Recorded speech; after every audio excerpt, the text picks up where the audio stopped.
40 years old patient हमारे पास आई हैं OPD में, जिनका लगभग 1 महीना पहले हिस्टेक्टोमी ऑपरेशन हुआ है। हिस्टेक्टोमी का मतलब होता है बच्चेदानी निकालने का ऑपरेशन हुआ है। उसके बाद से उनको ये समस्या हो रही है कि लगभग 8-10 दिन के बाद से उनको नीचे के रास्ते से यूरिन जाना शुरू हो गया, जिसके लिए वो दोबारा वापस उस हॉस्पिटल में गई, तो वहाँ पे उनको कैथेटर डाला और उसके बाद जो उनका ऑपरेशन हुआ था, उसकी उनको हिस्टोपैथोलॉजी रिपोर्ट हम लोग एक्चुअली जो ऑपरेशन होता है और जो बच्चेदानी निकालते हैं, जो स्पेसिमेन हम निकालते हैं, उसको हम लोग हिस्टोपैथोलॉजिक रिपोर्ट भी भेजते हैं। तो वो रिपोर्ट लेकर के वो हमारे पास आई हैं। तो इनकी हिस्ट्री ये है कि इनको 2-3 महीने से हैवी ब्लीडिंग का प्रॉब्लम हो रहा था। 15-15 दिन में पीरियड जा रहे थे और उससे 1 साल पहले से लेकर के वाइट डिस्चार्ज की इनको प्रॉब्लम हो रही थी। तो 1 महीना पहले 2 दिन तक इनको लगातार बहुत ब्लीडिंग हुई, जिससे वो वहाँ के डॉक्टर के पास गए और डॉक्टर ने इनको ऑपरेशन की सलाह दी और उन्होंने वहाँ पे ऑपरेशन करा दिया। उसके बाद में जब अभी ये 10 दिन 15 दिन पहले अपनी रिपोर्ट लेने के लिए गए, तो वहाँ पे जो हिस्टोपैथोलॉजी की रिपोर्ट आई है, उसको देख के मेरे होश उड़ गए हैं कि इनकी हिस्टोपैथोलॉजी की रिपोर्ट क्या है। तो मैं आपके साथ ज़रूर शेयर करना चाहूँगी। एक्चुअली इनकी हिस्टोपैथोलॉजी रिपोर्ट में ये लिखा हुआ है कि इनके बच्चेदानी के मुँह, यानी कि जिसको हम लोग सर्विक्स कहते हैं, तो सर्वाइकल कैंसर है इनको। इनका सर्वाइकल कैंसर काफ़ी आगे बढ़ गया था, क्योंकि ग्रॉस जो स्पेसिमेन है, जैसा कि आप रिपोर्ट में भी देख सकते हैं, ट्यूमर का जो साइज़ है वो मोर देन 5 सेंटीमीटर है। Tumour size more than 5 centimetre का मतलब ये होता है कि वो लगभग 2A2, हमारी जो स्टेजिंग होती है कैंसर की स्टेजिंग, हम कैंसर को 4 स्टेज में डिवाइड करते हैं, स्टेज 1, स्टेज 2, स्टेज 3 और स्टेज 4। तो स्टेज 2 को अगेन हम लोग डिवाइड करते हैं 2A1, 2A2 और 2B में। तो हमारी उसमें ये माना जाता है कि अगर कैंसर छोटा है, यानी कि 4 सेंटीमीटर से कम है, स्टेज 2A1 तक ही है, तभी हम लोग इसको ऑपरेट करके निकाल सकते हैं। उसके बाद ऑपरेशन नहीं किया जाना चाहिए। उसके बाद रेडियो या कीमोथेरेपी से पेशेंट को ट्रीट किया जाना चाहिए, क्योंकि कैंसर सर्विक्स के बच्चेदानी के मुंह से निकलकर आगे आसपास के भाग में, वजाइना वगैरह में फैल चुका होता है। तो इनकी जो हिस्टोपैथोलॉजी की रिपोर्ट देख के मुझे समझ में आ रहा है कि ये कैंसर की स्टेज 2A2 या लगभग 2B तक चली गई थी।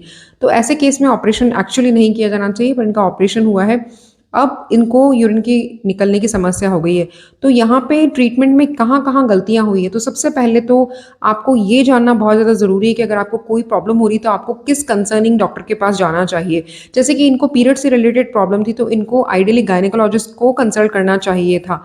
इन्होंने गायनेकोलॉजिस्ट को नहीं कंसल्ट किया, शायद इनको पता नहीं होगा, तो वहाँ पे जिन्होंने डॉक्टर को कंसल्ट किया वो यूरोलॉजिस्ट थे और लेप्रोस्कोपिक सर्जन थे। उन्होंने भी इनको देख के एडवाइस नहीं किया कि इनको गायनेकोलॉजिस्ट के पास जाना चाहिए।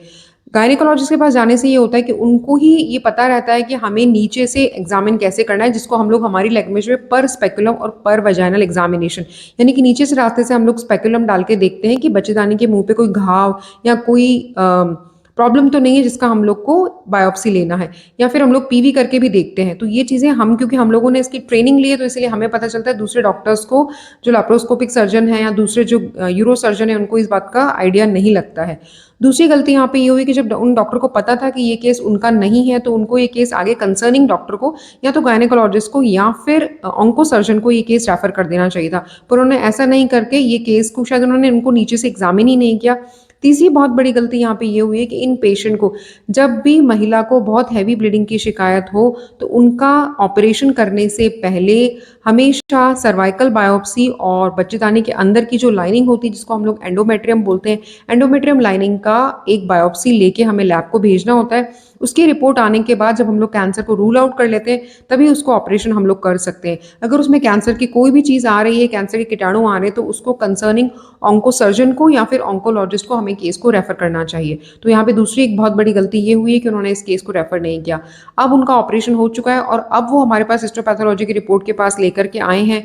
दूसरा, इनको शायद वीवीएफ बन गया है। वीवीएफ का मतलब होता है वेसाइको वजाइनल फिस्टुला, यानी कि अगर जब कॉम्प्लिकेटेड ऑपरेशंस होते हैं या फिर कैंसर की स्टेज ज़्यादा आगे निकल जाती है, तो कई बार कैंसर ब्लैडर तक चला जाता है। ऐसे केसेस में ब्लैडर और वजाइना, यानी कि जो पेशाब की थैली होती है और नीचे का जो बच्चेदानी से नीचे वाला रास्ता होता है, जिसको हम लोग वजाइना कहते हैं, उसके बीच में एक ट्रैक बन जाता है और ऐसे ऐसे केसेस में यूरिन कंटिन्यूअसली नीचे से पास होता रहता है, क्योंकि उसमें एक फॉल्स ट्रैक बन गया है। तो अब इनको वो दिक्कत हो रही है। इनको कैथेटराइज कर करके भेजा है, पर इनके कैथेटर में यूरिन काफ़ी कम है और नीचे की तरफ से बहुत ज़्यादा लीक हो रहा है।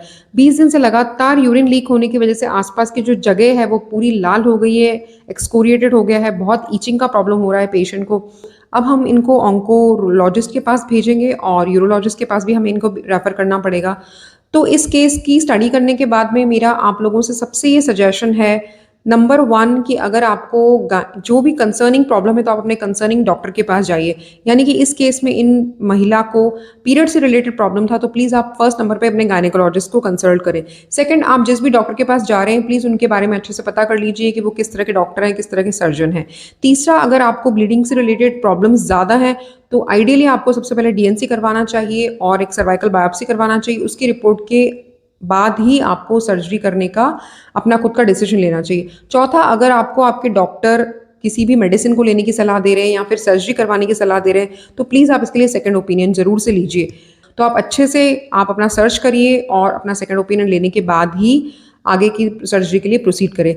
अगर आपको आपके डॉक्टर ने अगर कोई भी मेडिसिन प्रिस्क्राइब किया है या कोई भी सर्जरी प्रिस्क्राइब किया है जिसके लिए आप अपना सेकंड ओपिनियन लेना चाहते हैं तो नीचे दिए गए नंबर पे आप मुझे व्हाट्सअप कर सकते हैं और आप अपना सजेशन ले सकते हैं।